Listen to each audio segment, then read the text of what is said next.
Alors moi je vous propose de parler un petit peu de techno. Là je suis au village Startup des Assises et je vais me rendre sur le stand de P4S où on a un éditeur, donc un constructeur même français, qui a pris le marché de la cybersécurité complètement à contre-pied.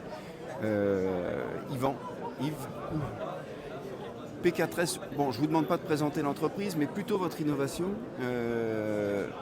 Le marché du logiciel aujourd'hui envahit le monde de la sécurité, en tout cas c'est un peu votre discours. Vous arrivez avec un produit, vous allez nous le montrer, qui part du principe que plus de logiciel, tout dans une couche matérielle pour protéger le réseau. Alors, comment ça marche?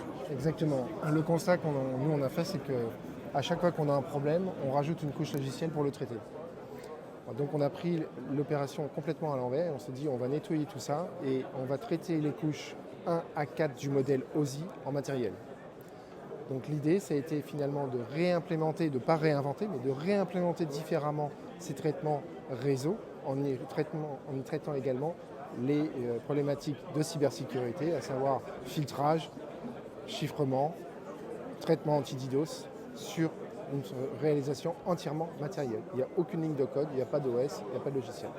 Donc ça permet d'éviter les failles potentielles exploitables, puisqu'il n'y a pas de logiciel, donc pas de failles logicielles exploitables, d'avoir des performances qui n'ont plus rien à voir.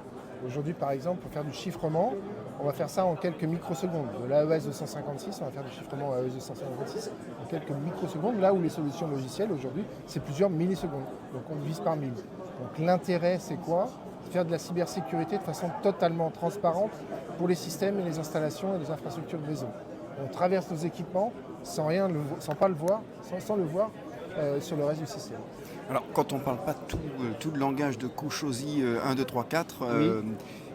Pour comprendre, en gros pour une entreprise par exemple qui s'est installé un routeur, si on prend d'autres marques comme Cisco, Stormshield ou Checkpoint, il y a du logiciel dedans.